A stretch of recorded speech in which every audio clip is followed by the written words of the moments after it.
Donc je vais vous parler d'abord des urgences gynécologiques, notamment de la contraception d'urgence, du viol, des pathologies dont le principal symptôme ce sont des métrorragies et des pathologies dont le principal symptôme est douloureux. Ensuite des tuméfactions vulvovaginales et des érosions vulvovaginales. Alors une petite généralité, il est toujours bon de prendre les paramètres et de faire un examen général et en l'occurrence de juger de l'importance des métrorragies afin de prévenir un choc hémodynamique qui est possible. Il faut essayer également de grader la douleur, de faire un bilan sanguin qui comportera souvent, voire la plupart du temps, évidemment pas si la patiente est ménopausée, un bêta-HCG, et souvent également, et spécialement quand la patiente est enceinte, un groupe sanguin, afin d'éventuellement pouvoir donner des ROGAM et un résus également. Et n'oubliez pas, si la patiente est susceptible d'avoir une chirurgie, de bien lui préciser qu'elle reste à jeun. Alors d'abord la contraception du jeûne, donc nous avons le lévonorgestrel, qui est un progestatif, dont l'efficacité diminue avec le temps, qui n'agit pas en post-ovulatoire, et ou si on est après 3 jours après le rapport, plus de 3 jours après le rapport. Il faut doubler la dose si la patiente prend un inducteur du cytochrome P450. Il est moins efficace chez les patientes obèses, mais il peut être répété s'il y a d'autres rapports non protégés. La meilleure contraception d'urgence, c'est de placer un stérilet au cuivre, et cette mesure est efficace jusqu'à 10 jours après le rapport suspect, et qui peut être utilisé également comme contraception à long terme. Alors il existe maintenant l'acétate d'ulipristal, qui est plus efficace que le lévonorgestrel, dont l'efficacité est présente jusqu'à 5 jours après le rapport incriminé. Mais il ne faut pas le donner s'il y a des médicaments qui induisent le cytochrome P450 ou s'il y a une augmentation des médicaments qui augmentent le pH gastrique. La prise de progestatifs, donc de pilules progestatives ou d'œstroprogestatives, diminue l'efficacité de l'acétate d'ulipristal, et dans ce cas-là, on se tournera plus volontiers vers le lévonorgestrel. Alors le viol, c'est une chose extrêmement fréquente, qui touche environ 13% des femmes. En 1914, la police fédérale a enregistré 2882 viols, soit 8 par jour, et seulement 7% sont déclarés à la police. Il y a un set d'agressions sexuelles qui est présent ici, et jusqu'il y a peu, on avait recours aux médecins légistes, mais actuellement la médecine légale à Liège a des soucis, et donc nous demande de faire ces constats de viol. Donc la patiente arrive après un viol au CHR, elle va être en contact avec des urgentistes et un gynécologue. Il faut évidemment prendre le temps, l'écouter, l'informer de ce qui va se passer, ce dont je vais vous parler. Il faut faire un dossier, un examen complet. Idéalement, la patiente va déposer plainte à la police, et le procureur du roi faisait, jusqu'il y a 2 ou 3 ans, appel aux médecins experts, aux médecins légistes. Actuellement, c'est le gynécologue de garde qui s'occupe de collecter les éventuelles preuves grâce au set d'agression sexuelle. Au niveau médical, il faut évidemment assurer une contraception et une prévention, prophylaxie du sida. La patiente on lui proposera un suivi médical et psychologique et un contact avec le centre de référence sida.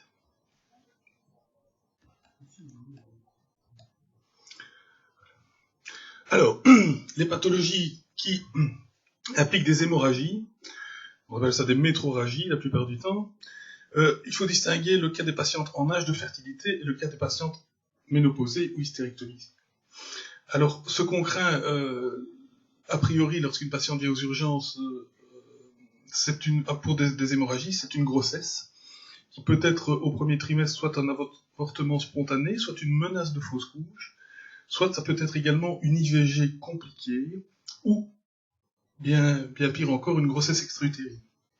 Pour l'IVG compliqué, sachez que avant que l'IVG soit légalisé en Belgique, il y avait des jeunes femmes qui profitaient du vendredi pour aller chez une faiseuse d'ange, se faire avorter illégalement, et ces faiseuses d'ange injectaient diverses substances ou transperçaient le col utérin avec des aiguilles à tricoter, des choses comme ça. Et les jeunes femmes pensaient bien se remettre le samedi et le dimanche pour pouvoir retravailler le lundi, mais le samedi elles développaient de la température, et le dimanche elles arrivaient en sepsis, à Bavière en l'occurrence. C'est une des raisons qui a permis de légaliser l'interruption volontaire de grossesse. Alors, lorsque l'HCG que l'on dose systématiquement dans ces cas-là est négatif, on va distinguer des hémorragies venant de l'utérus et des hémorragies venant du vagin ou de la vulve. Chez la patiente infertile, évidemment, on remarquera des hémorragies hautes ou des hémorragies basses également. Alors, plutôt que de parler de grossesse extra-utérine, dans un premier temps, on va parler de grossesse de localisation indéterminée, c'est-à-dire qu'on a une femme dont le bêta-HCG est positif et on n'a pas d'image endo-utérine. Alors, il est recommandé de contrôler l'HCG et de refaire une échographie dans les 10 jours en prévenant bien que si la patiente présente des douleurs ou des signes cliniques autres, chute de tension, elle doit se représenter aux urgences. En dessous de 1500 milliunités d'HCG, on n'est pas sûr d'avoir une image. Donc quand l'HCG est en dessous de 1500, on peut très bien avoir un utérus qui semble vide, mais avoir également une grossesse évolutive qu'on remarquera dans la semaine suivante. Alors la grossesse extra-utérine représente 1% des grossesses et 6% de la mortalité maternelle dans le monde, évidemment surtout dans les pays qui ne sont pas industrialisés où l'accès aux soins est difficile. Ici en Belgique, le diagnostic est précoce le plus souvent.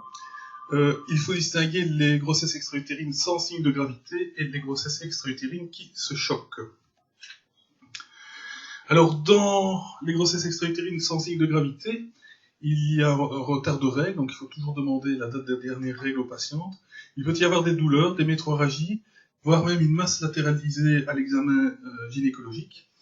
Et la clinique montre soit d'un abdomen souple à une défense localisée. L'examen au spéculum, le col est normal. Le toucher vaginal doit être prudent afin de ne pas rompre une grossesse et on peut sentir une masse latérale. Dans la biologie, toujours prélever un bilan préopératoire. Également se renseigner sur le groupe sanguin et le résus de la patiente afin d'éviter une éventuelle alloimmunisation. L'examen échographique endovaginal va montrer évidemment la vacuité utérine. Il peut y avoir un pseudosac, mais qu'on sait distinguer parce que ce pseudosac n'a pas de couronne trophoblastique. On peut voir un sac latéro-utérin et du liquide dans le Douglas. Cul-de-sac de Douglas. Alors le traitement va de l'abstention, avec un suivi régulier évidemment. Il y a également un traitement médical qui peut se faire jusqu'à un taux d'HCG de 3000. Certains disent 5000, mais ici on se limite à 3000. Qui est l'injection de méthotrexate 1 mg par kilo.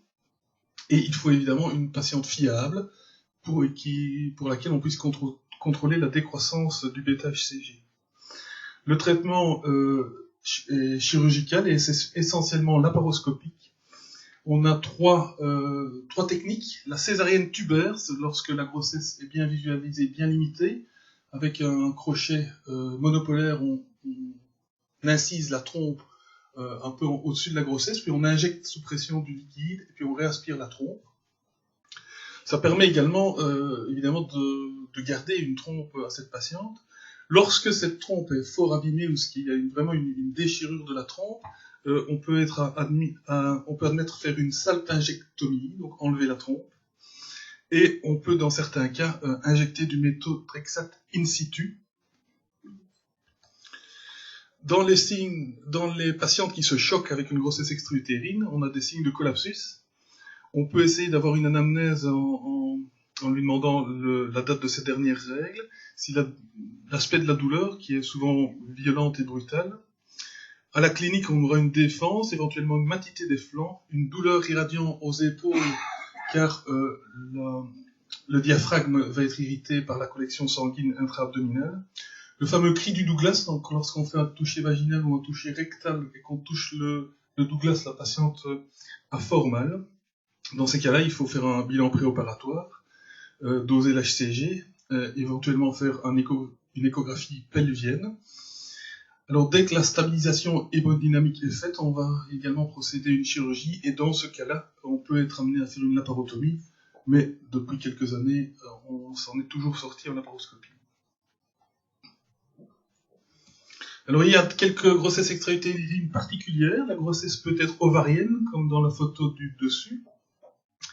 Elle peut être cicatricielle. La photo en noir et blanc, on voit une grossesse qui se développe dans la cicatrice d'une césarienne antérieure. Elle peut être interstitielle, c'est-à-dire qu'elle va se développer dans la corne utérine, et dans ce cas-là, on est amené à faire une injection de méthotrexate in situ.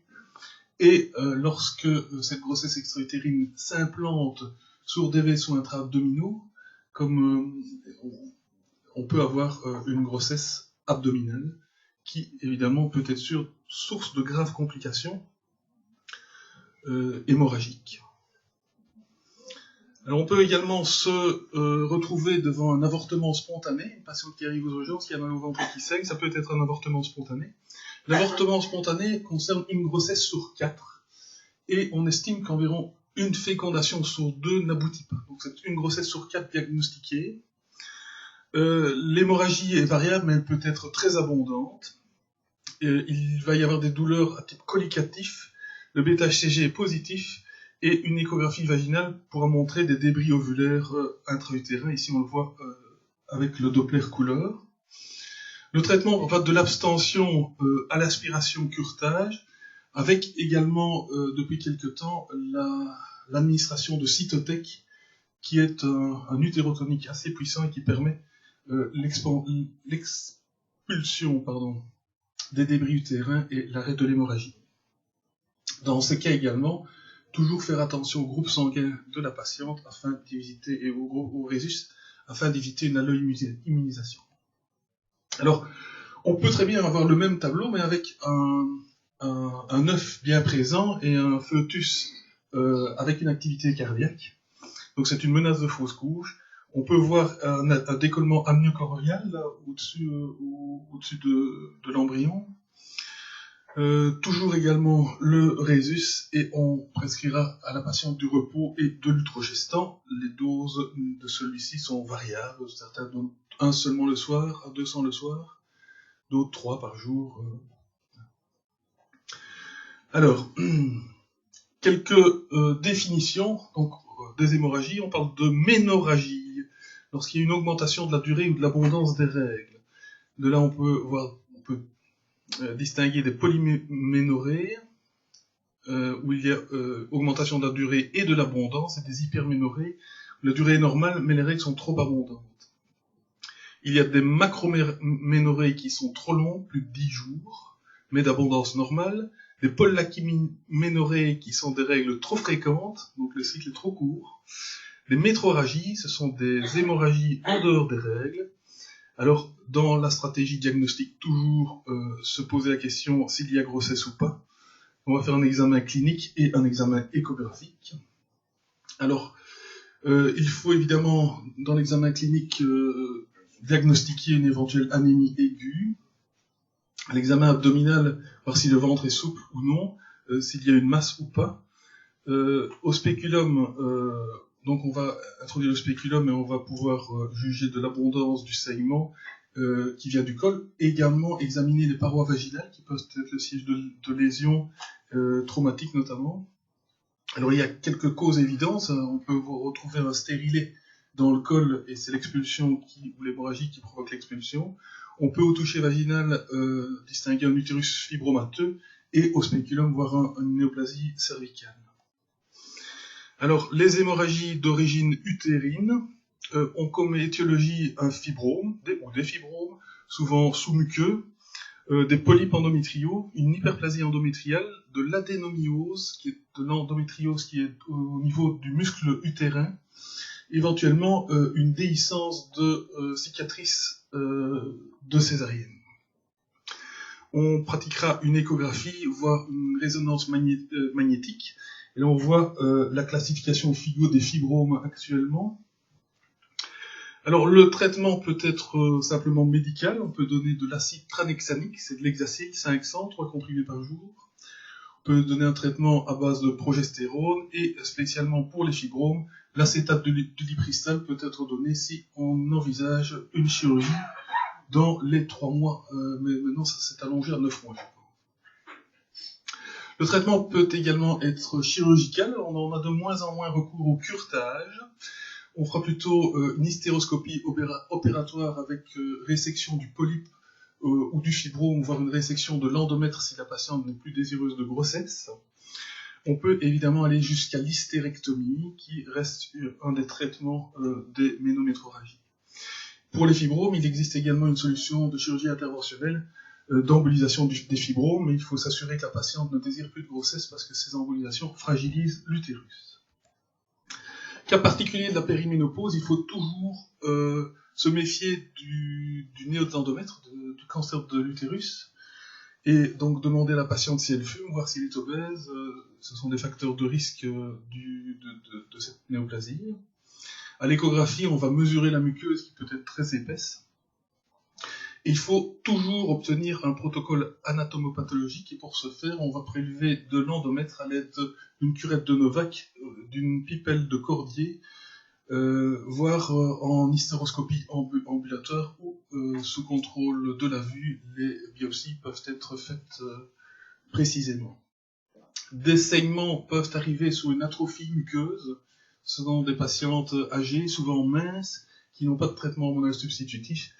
Et leur endomètre étant très fin, il peut y avoir des petits saignements à ce niveau-là. Également l'hyperplasie endométriale et très rarement une tumeur annexielle, ovarienne ou tubaire peut être à l'origine de ces saignements. Alors les hémorragies basses peuvent avoir pour origine la vulve, on peut avoir des tumeurs, des néos de la vulve ou des traumatismes. Elles peuvent avoir une origine vaginale. On peut avoir également des traumatismes, des tumeurs à ce niveau-là, et spécialement un cancer des patientes qui sont nées de mamans qui prenaient du stillbed. Merci. Des vulvovagines peuvent être à l'origine de saignements. On peut également y retrouver des corps étrangers. Les saignements peuvent avoir une origine cervicale, et alors on peut voir des polypes, comme dans l'image du haut, on voit des polypes cervicales, qu'on peut retirer avec une pince en le tournant. Il peut y avoir des plaies du col, on peut avoir un extropion, ça c'est la photo du milieu, on voit de la muqueuse de l'endocole qui colonise l'exocole et qui est plus fragile et donc qui peut saigner et s'infecter plus rapidement. Et dans la dernière image, on voit un cancer du col à un stade déjà relativement avancé. Alors dans les douleurs, on peut avoir des douleurs aiguës ou chroniques, ces douleurs peuvent être permanentes ou répétitives. On va essayer de quantifier l'intensité, la périodicité, l'évolutivité de cette douleur, voir s'il y a une position antalgique, déterminer le siège de la douleur, le type de douleur, des facteurs déclenchants, et notamment des rapports, spécialement dans des douleurs attribuées à des varices pelviennes. Et il faut voir s'il y a des signes d'accompagnement urinaire, digestif ou infectieux. Alors l'examen va tenir compte de l'âge, voir si la patiente est fébrile ou si elle présente des signes d'infection. On va examiner l'abdomen, voir s'il y a une défense ou une contracture, voir s'il y a un point de McBurney, un point de Murphy. Ne pas oublier qu'il y a des douleurs abdominales qui ont pour origine des douleurs ostéo-articulaires. Donc on va examiner également le pubis et la colonne vertébrale.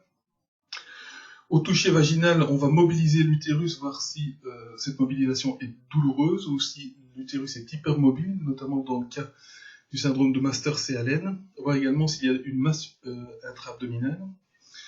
On fera un examen au spéculum également et on demandera une numération de formule sanguine, une CRP, une C-réactive protéine et un bêta-HCG. On fera également une échographie. Alors on distingue des douleurs cycliques et des douleurs non cycliques. Les douleurs cycliques, la plupart du temps, les douleurs cycliques, lorsqu'elles interviennent à mi-cycle, c'est-à-dire 14 jours avant les règles, peuvent être liées à une ovulation douloureuse, voire à une hémorragie du corps jaune qui peut être importante et qui peut parfois nécessiter également une laparoscopie. Il y a également les douleurs liées au syndrome prémenstruel, les dysménorrhées, qui peuvent être essentielles, donc qui apparaissent dès l'adolescence et qui sont liées à une sensibilité aux prostaglandines qui provoque une hypercontractilité myométriale. Et elles peuvent être organiques, et là on pense également à l'endométriose, c'est une douleur qui intervient au deuxième, troisième jour du cycle et qui persiste jusqu'à la fin des menstruations. La douleur peut être beaucoup plus vague que ça, parce que quand l'endométriose évolue, il y a des adhérences qui peuvent se faire et provoquer des douleurs plus importantes. Dans ce cas-là, on peut retrouver un nodule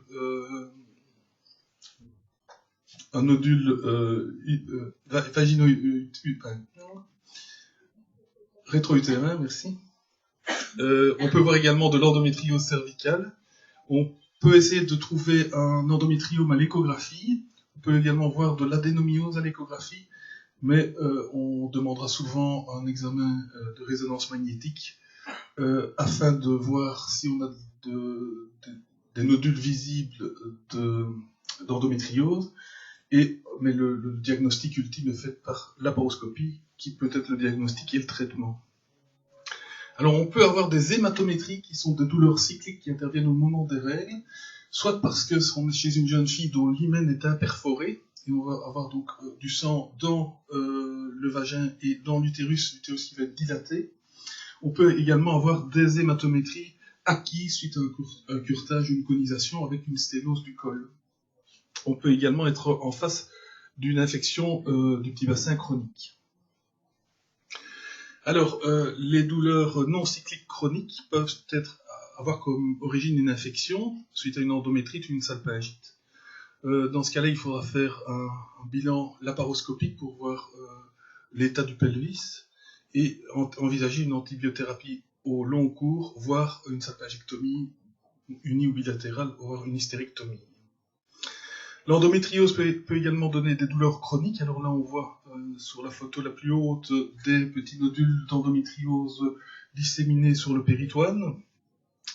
On peut également avoir des douleurs liées à des malpositions utérines, et si c'est dans les suites d'un accouchement difficile, on peut avoir des déchirures du ligament large qui donnent le syndrome de Master-Séalen, qui sont des douleurs survenant principalement lors des rapports. La douleur peut être essentielle, donc on ne retrouve pas de cause, et elle peut également être d'origine extragénitale, d'origine digestive ou rhumatologique. On peut avoir des douleurs aiguës. Alors dans ce cas-là, on peut avoir une grossesse extra-utérine, j'en ai déjà parlé. On peut avoir une rupture de corps jaune hémorragique, et on peut avoir également des pathologies de fibrome, et notamment une torsion de fibrome qu'on verra à la laparoscopie exploratrice. Une nécrobiose, dans ce cas on sent un fibrome mou, douloureux, il y a de la température. On peut également avoir un accouchement de fibrome. Alors dans la photo du haut, on voit un fibrome en nécrobiose, dans la photo du bas, on voit un fibrome qui est expulsé par le col. Il faudra évidemment aller le resséquer, ce fibrome. Les algies aiguës peuvent avoir comme origine une salpingite ou une torsion d'annexe. Alors voilà deux photos de Madame Nisol.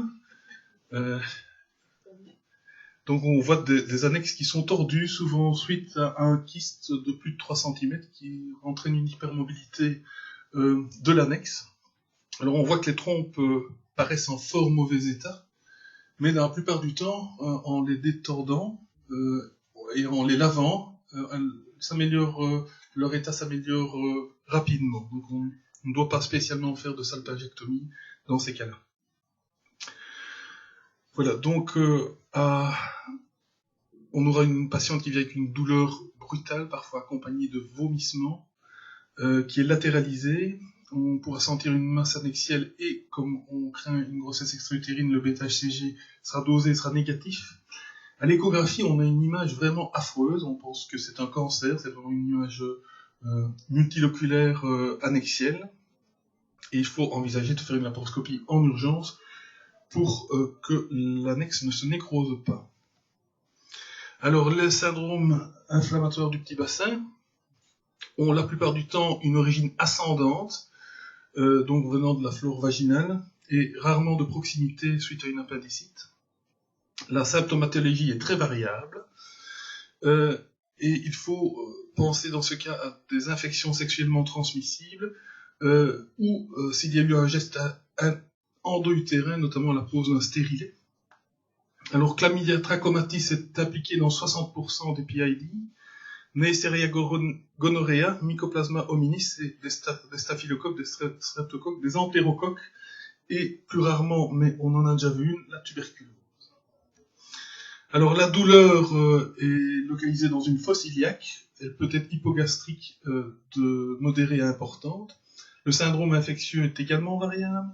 L'abdomen est sensible, mais il n'y a pas de McBurney. Parfois, une douleur dans l'hypochondre droit qui fait craindre une périhépatite, syndrome de Fitzhugh-Curtis. Alors, à l'examen gynéco, on verra souvent des leucorrhées. On prélèvera toujours une bactériologie tout germe et une PCR pour le chlamydia et le gonocoque. Et un signe assez pathognomonique, c'est que au toucher vaginal, la mobilisation de l'utérus est douloureuse. On fera également un bilan biologique en dosant la CRP et en faisant un bilan préopératoire, parce que un traitement, une hémoculture, c'est la température est supérieure à 38 degrés Celsius.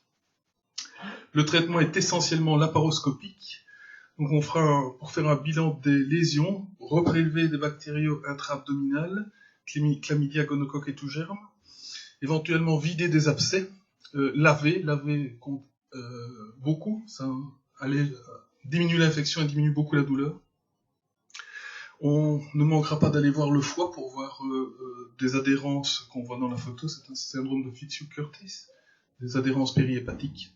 Et on proposera dans certains cas une laparoscopie de seconde loupe pour voir l'évolution des lésions à moyen terme. Alors voilà le schéma que M. Feer a développé avec nous dans le traitement antibiotique des PID, avec, en sachant qu'on a 3 grades de PID. Le grade 1, c'est un pelvis simplement inflammatoire. Dans le grade 2, on a du pus, de la fibrine, des pseudomembranes et où il y a présence d'un stérilet. Et dans le grade 3, on a une péritonite pelvienne avec des abcès.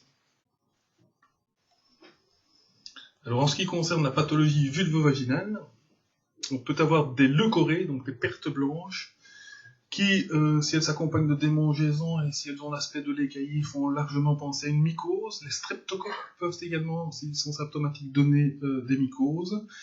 Les trichomonas, on peut les voir en prélevant une leucorrhée, en prélevant un échantillon de leucorrhée sur une lame et en y versant du KOH. D'autres origines, le Gardnerella vaginalis, le chlamydia, le gonocoque et d'autres germes aspécifiques, voire des germes anaérobies.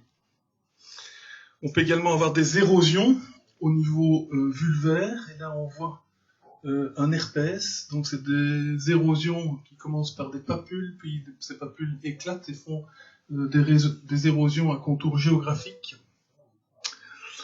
Elles peuvent être traitées par de l'aciclovir ou du valacyclovir, également un traitement désinfectant local.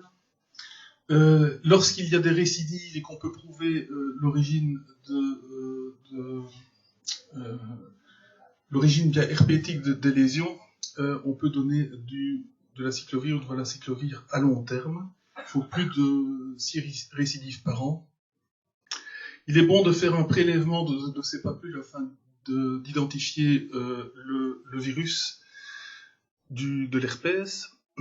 Et lorsque l'état est vraiment préoccupant, on peut hospitaliser les patientes. Certaines n'arrivent plus à uriner, ont un globe urinaire suite à ça.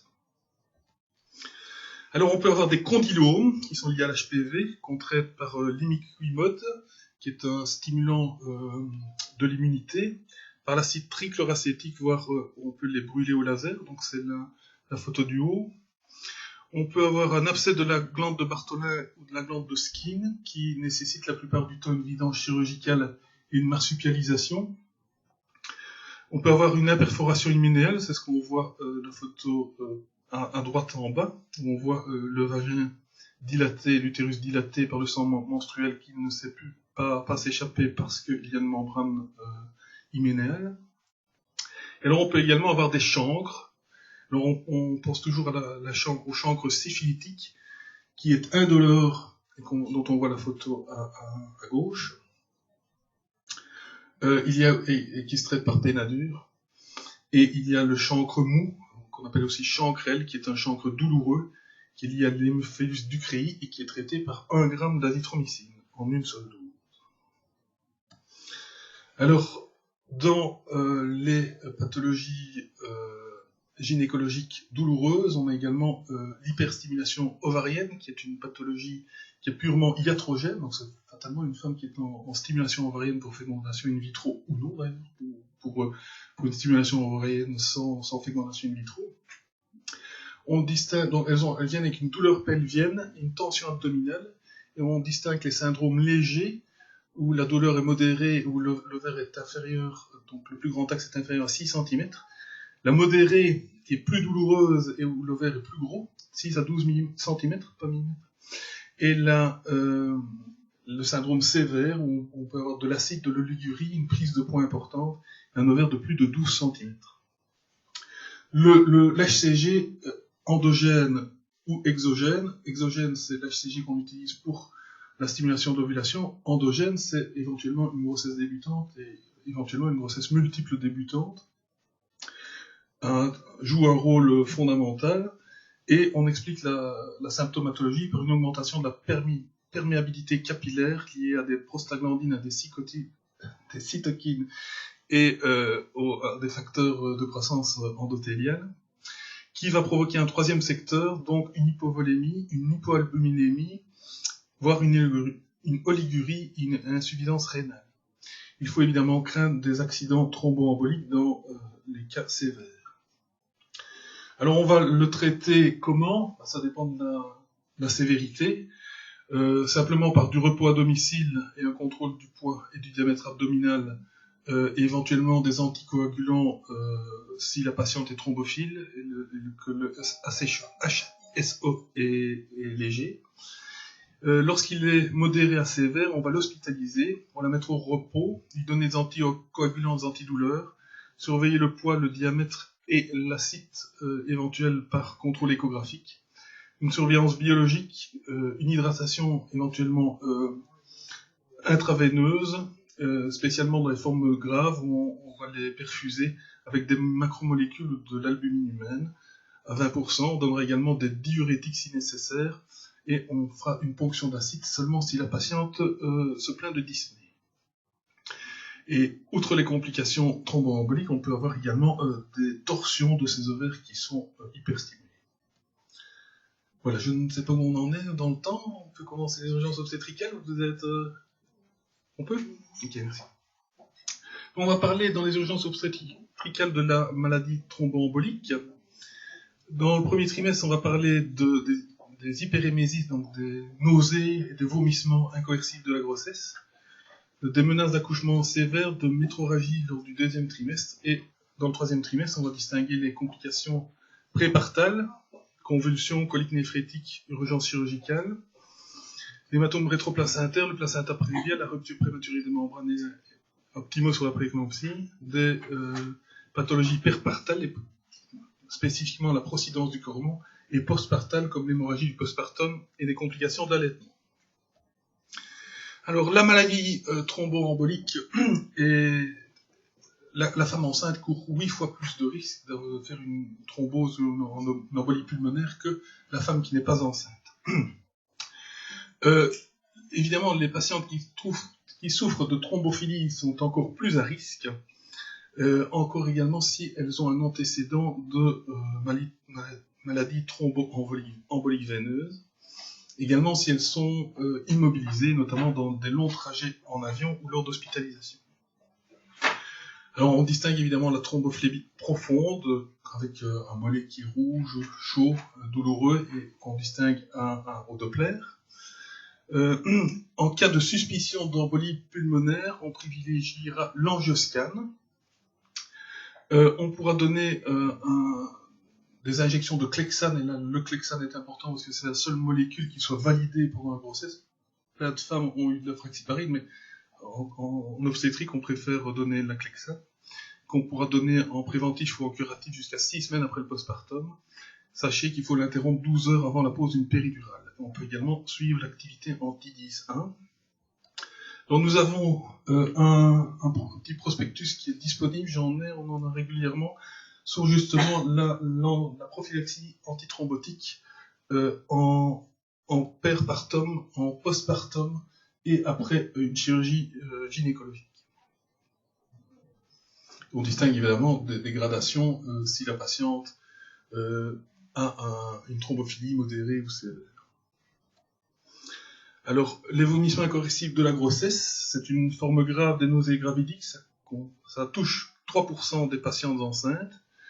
Elles peuvent amener à une perte de poids et à une déshydratation, même à des carences vitaminiques. On a eu le cas d'une dame qui avait vraiment des nausées affreuses et puis on lui a fait une cholécystectomie et elle a développé une démence avec un nystagmus par déficit en vitamine D, B1.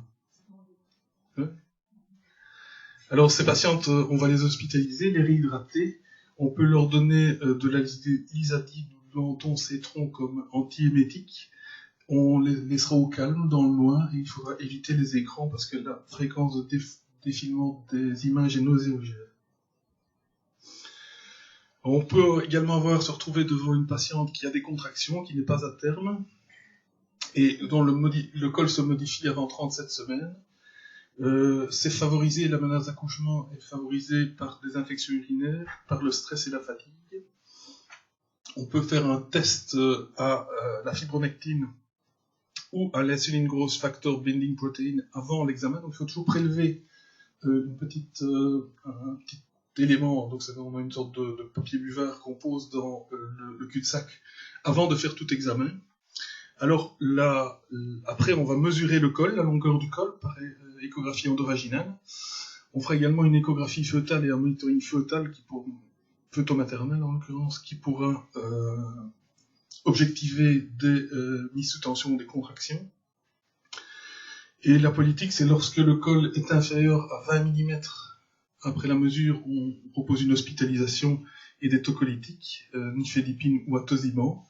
Lorsqu'il est supérieur à 30 mm, on propose un repos à domicile avec de la progestérone micronisée.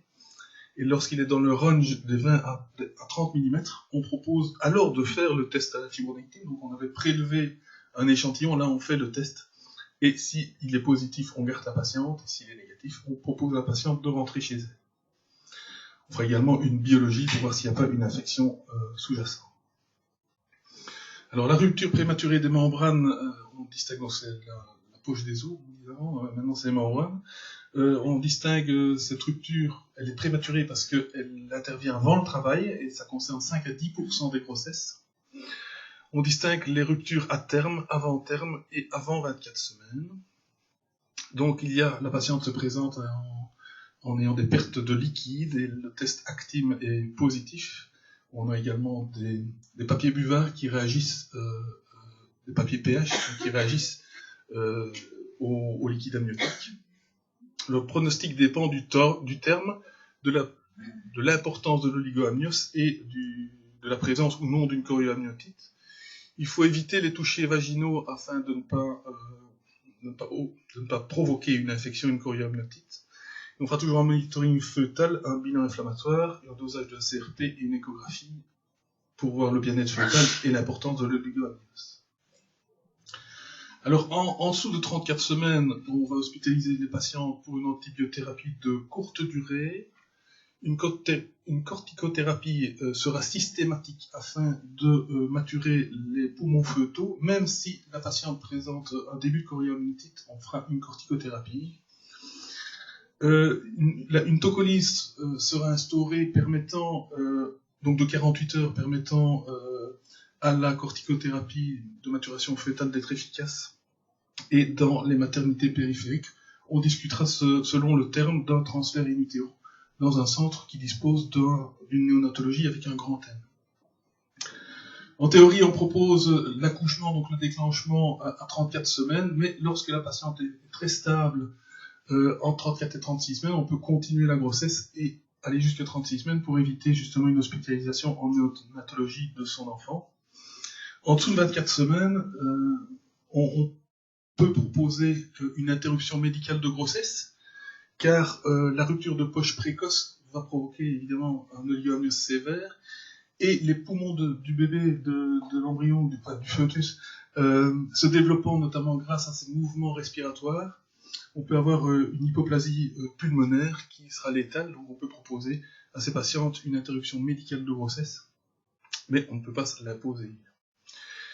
Et lorsqu'on est à terme, donc au-delà de 37 semaines, on propose une période d'observation de 12 à 18 heures pour voir si le travail ne se met pas spontanément en route, et après un déclenchement.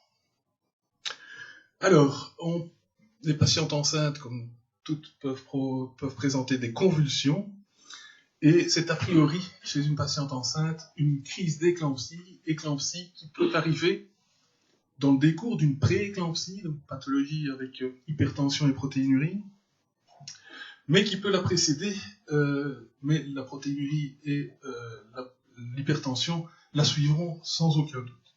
C'est une crise tonico-clonique qui commence par des secousses fibrillaires pendant 30 secondes, puis une hypertonie de tout le corps avec une respiration suspendue de 20 à 30 secondes, puis une période clonique avec inspiration et expiration forcée, puis convulsion jusqu'à 1 minute. Et après, il y a une période comateuse avec relâchement du faciès, avec un relâchement, un faciès convectif, une mydriase, une aréflexie, une hyperthermie, une hémoconcentration. Alors, le traitement, il faut éviter que la patiente ne se morde la langue. Puis, on fera en intraveineux une dose de charge de sulfate de magnésium, 4 grammes en dose de charge, puis 1 à 2 grammes par heure. On mettra des antihypertenseurs en intraveineuse et on réalisera un monitoring fœtal et on procédera à une extraction suivant les conditions obstétricales, donc si le bébé souffre. D'autres causes de convulsions sont l'épilepsie, qui la plupart du temps est connue ou qui peut être de novo suite à un trauma ou une infection. Une thrombose veineuse cérébrale peut provoquer des convulsions, une hémorragie intracérébrale également, l'hystérie. Il peut y avoir des intoxications à la cocaïne, à l'eau ou suite à une intraveineuse accidentelle d'anesthésiques locaux, ça peut provoquer des convulsions également, et des syndromes immunologiques. Alors on a également toute une pathologie urologique qui est exacerbée pendant la grossesse. 5 à 10% des patientes font une infection urinaire, c'est lié au pH urinaire, à l'atonie pyélo-urétérale, liée à la progestérone, et à la compression urétérale droite suite à la dextroversion utérine. Sont plus à risque les patientes qui ont un antécédent d'infection urinaire, les diabétiques et les patientes qui souffrent de drépanocytose. Alors on peut avoir évidemment des cystites, sachez qu'il existe également une bactériurie asymptomatique au-delà de 100 mg pendant la grossesse qui expose à plus d'infections urinaires hautes ou basses. Alors un tableau clinique plus grave, c'est la pyélonéphrite qui a un début brutal avec une lombalgie, une hyperthermie et éventuellement des vomissements. On remarquera des points costomusculaires. Les urines, on demandera un examen direct et une culture, et les colibacilles sont souvent en cause, mais le streptobé représente 80% des infections urinaires hautes. On demandera un bilan rénal, une échographie rénale, voir s'il n'y a pas une dilatation pyélocalicielle trop importante. On procédera à des hémocultures si la température est supérieure à 38. Il faut faire le diagnostic différentiel avec une cholécystite, une appendicite et une hystériose. Et le traitement, ce sera une antibiothérapie IV jusqu'à 48 heures après la pyrexie. Et il faut également faire un traitement pour prévenir la menace d'accouchement prématuré. Autre pathologie urologique douloureuse, c'est la colique néphrétique, qui se présente comme une douleur lombaire ou abdominale importante. On fera une échographie rénale qui va avoir une dilatation piélocalicielle. On fera toujours une culture urinaire et un bilan rénal, et éventuellement une urographie intraveineuse. Si on est dans le cadre d'une infection urinaire qui a une hyperthermie de plus de 48 heures sous antibiotiques, lorsqu'on a une altération de la fonction rénale et lorsqu'on a une hydronéphrose massive, et le traitement, la résolution est spontanée avec des antidouleurs et des spasmolytiques dans 70% des cas. Éventuellement, avec l'avis des urologues, on procédera à la mise en place d'une sonde JJ et rarement à une néphrostomie pour retirer le calcul. Alors, pendant la grossesse, on a quelques urgences chirurgicales, c'est important, car la femme enceinte a quelques particularités, notamment le diagnostic de l'appendicite est souvent retardé, parce que, d'une part, l'appendice, surtout au 2e et 3e trimestre, est situé beaucoup plus haut. Ensuite, on peut avoir des péritonites à ventre flasque, c'est-à-dire qu'il n'y a pas de défense, il n'y a pas de contracture, il n'y a pas de ventre de bois. Et alors, la symptomatologie, on a une douleur, une légère hyperthermie, des nausées, des vomissements. L'échographie peut essayer de voir l'appendice dilaté. Et le traitement est essentiellement chirurgical, par laparoscopie, éventuellement par laparotomie lorsqu'on est au 3e trimestre. La cholécystite est assez préoccupante et plus fréquente également chez la femme enceinte. Donc on a le fameux point de Murphy, une hyperthermie à 39-40 degrés. C'est l'échographie abdominale qui nous montrera l'inflammation de la vésicule biliaire. Et le traitement est à discuter avec le chirurgien, mais la plupart du temps, il est médical et on attend la fin de la grossesse et l'accouchement afin de réaliser la cholécystectomie. On peut avoir également une pathologie assez spectaculaire et surprenante, c'est l'invagination d'une anse grêle dans l'espace de Petersen chez des patientes qui ont subi un bypass. Je crois que cette pathologie va disparaître parce que maintenant les chirurgiens ferment l'espace de Petersen quand ils réalisent un bypass. Et on a un tableau de subocclusion à occlusion qui nécessite une chirurgie pour aller retirer le grêle de cet espace et clore l'espace de Petersen. Alors, autre pathologie très obstétricale, c'est l'hématome rétroplacentaire, donc anciennement dénommé décollement prématuré du placenta normalement inséré, DPPI. Maintenant, c'est l'hématome rétroplacentaire, qui a une fréquence de 5 à 10 pour 1000 accouchements, qui est souvent la complication d'une prééclampsie, mais qui peut être isolée ou liée à un traumatisme ou encore à la consommation de cocaïne. Cet hématome dont on voit une représentation anatomopathologique sur la photo va évidemment provoquer une asphyxie fœtale, une diminution des mouvements fœtaux liés à cette asphyxie et un monitoring pathologique. Il va y avoir donc des métrorragies de sang brunâtre et un abdomen dur comme du bois. La patiente peut présenter un choc hémodynamique et une coagulation intravasculaire disséminée. On prélèvera toujours une numération formule sanguine, une recherche d'agglutinine irrégulière, un groupe sanguin, un bilan de coagulation, un ionogramme. Et c'est une urgence rouge, car il faut extraire le fœtus de toute urgence, et malgré ça, on a quand même 20 à 30% de mortalité fœtale. Autre source d'hémorragie pendant la grossesse, c'est le placenta prévien. Donc on voit sur le petit dessin à droite le placenta qui s'insère vraiment devant le col. La patiente va se présenter aux urgences pour une hémorragie du sang rouge et qui est indolore. L'échographie peut être abdominale, mais l'échographie intravaginale qui doit être prudente pourra grader, classer le placenta prévien. Le traitement est à base de tocolytiques, alors spécialement l'atosiban, car la nifedipine provoque une chute de tension qui n'est pas toujours agréable quand la patiente perd du sang. En cas d'hémorragie importante, on fera une césarienne pour des raisons de sauvetage maternel. Et la voie d'accouchement peut être, si l'hémorragie se calme, on peut attendre, et si le placenta est recouvrant, donc empêche physiquement le bébé de passer dans le col, on proposera une césarienne. et lorsqu'il est situé à plus de 2 cm de l'orifice externe du col, la voie basse est envisageable. Autre urgence dramatique, c'est la procidence du cordon. C'est une urgence vitale pour le fœtus. Alors, c'est le cordon, évidemment, qui précède la tête fœtale, ou le siège fœtal. Et on a 3 types. Le cordon dans le vagin, c'est le type 1. Type 2, le cordon est à la vulve. Et le type 3, le cordon est extériorisé. Alors, le premier geste à faire, c'est de repousser la présentation, afin d'arrêter la compression du cordon, de placer la patiente en Trendelenburg. Si le cordon est extériorisé, il faut l'humidifier et il faut contrôler la vitalité fœtale avant de procéder à une césarienne.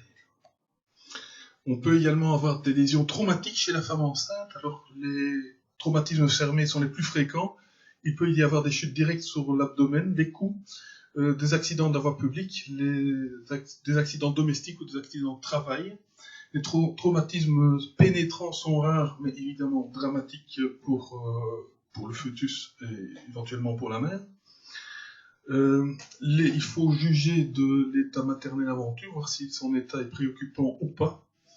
Alors, il faut se rappeler qu'à terme, il faut prendre compte du terme également, parce que pendant le premier trimestre, l'utérus reste dans le pelvis. Les conséquences sont essentiellement maternelles. On peut avoir des ruptures utérines ou des hématomes rétroplacentaires par traction du fœtus sur le cordon ou par hyperpression de la veine cave suite au traumatisme qui va provoquer une hyperpression, un décollement placentaire. On peut avoir des lésions fœtales mais qui sont rares et des conséquences fœto-maternelles dont l'accouchement prématuré, éventuellement une transfusion fœto-maternelle qui peut laisser un bébé anémique et qui est également à l'origine de l'alloïnisation rhésus. Ça peut aller évidemment jusqu'à la mort in utero. En pratique, il faut évaluer l'état de gravité maternelle, puis faire un examen obstétrical avec mesure du col, visualiser des contractions urinaires ou non et un test de Kleauer afin de doser s'il y a passage de sang fœtal dans la circulation maternelle et de compter le nombre de globules qui sont passés. Et puis on va faire également une échographie pour voir s'il y a des répercussions fœtales. Classiquement, on propose une surveillance hospitalière de 24 heures et dans les cas de traumatismes perforants, on fera toujours une exploration chirurgicale. Alors on arrive gentiment à la fin. Alors, autre complication hémorragique de l'accouchement, c'est l'hémorragie du postpartum, qui dans tous les cas actuellement est définie comme une perte de sang de plus de 500 ml après un accouchement ou une césarienne. Cette perte est difficile à quantifier étant donné la présence de liquide amniotique. Néanmoins, on a des cônes gradués et on a un système de mesure suivant le nombre de compresses qui ont été imbibées ou plus ou moins imbibées. La prise en charge doit être immédiate, le temps est vraiment l'ennemi. Et les causes de l'hémorragie du postpartum, c'est les 4 T, causes tissulaires, de rétention tissulaire. Tension, c'est l'hypotension de l'utérus. Le 3e T, c'est traumatique, parce qu'on peut avoir des déchirures du col ou des déchirures vaginales suite à un accouchement difficile, et on peut avoir le 4e T, c'est thrombus, parce que qui a saigné saignera. Il y a un phénomène donc chez la patiente qui saigne, un phénomène de consommation des plaquettes et des facteurs de coagulation qui ne fait qu'augmenter le risque, qui fait qu'augmenter l'hémorragie du postpartum. Alors on procédera dans l'ordre, toujours commencer par une révision utérine afin de s'assurer qu'il n'y a pas de rétention tissulaire, une révision sous valve pour exposer les parois du vagin et voir le col, voir s'il n'y a pas une lésion à ce niveau-là. On perfusera après la révision utérine des utérotoniques. On perfusera la patiente pour qu'elle n'ait pas un choc ou un collapsus. On peut également, si ça ne se calme pas après cette première mesure, mettre en place un ballon de Bakri dont on voit l'exemple sur la photo du haut.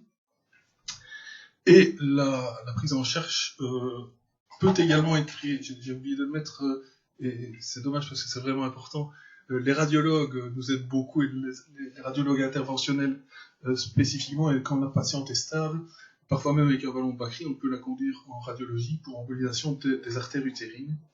Et si jamais toutes ces mesures ne suffisent pas, on doit faire une chirurgie qui peut aller de points de compression, comme le B-Lynch qui est montré. On voit l'utérus en les deux mains bleues, et c'est un point de compression de l'utérus, où il y a également des points transfixiants, mais on peut aller malheureusement jusqu'à la chirurgie d'hystérectomie des mostards. Alors il y a quelques complications lors de l'allaitement, donc il y a des crevasses qui sont assez banales, qui relèvent, enfin les patients sans plaie, il faut les écouter, mais ça relève surtout d'un positionnement du bébé et d'une bonne hygiène de l'aréole. Alors on peut avoir un engorgement du sein, qui est en fait un œdème du sein qui est tendu et chaud, qui intervient classiquement entre le 3e et le 5e jour après le début de l'allaitement. Lorsqu'on presse le lait sur une compresse, il n'y a pas de trace de pus. C'est important, ça fait le diagnostic différentiel avec l'abcès. Le traitement, c'est du repos, éventuellement des anti-inflammatoires locaux, de la glace, localement aussi, et des tétés rapprochés et des antalgiques, et du massage pour bien drainer le sein. Alors on peut avoir également une lymphangite aiguë, qui est une inflammation lymphatique superficielle. Là, la fièvre est importante, supérieure à 38 degrés Celsius, et la patiente présente un syndrome grippal. On va avoir un placard rouge à pointe aréolaire s'étendant jusqu'à l'aisselle. Le lait est propre, donc il n'y a pas non plus de pus lorsqu'on exprime le lait sur une compresse. Le traitement est le même que précédemment, que pour l'engorgement. L'abcès, ça c'est différent, on va avoir une fièvre vraiment importante, supérieure à 40, une douleur aiguë, vive et pulsatile, et on va trouver une masse dure, chaude et douloureuse. Lorsqu'on met du lait sur une compresse, on va avoir des traces de pus, il faudra donc faire une bactériologie sur le lait. Le traitement est chirurgical, avec incision de l'abcès. Arrêt de l'allaitement, puisqu'il y a du pus dans le sein, un arrêt qui peut aller jusqu'à 3 à 6 semaines. Et l'antibiothérapie sera avisée anti-staphylococcique.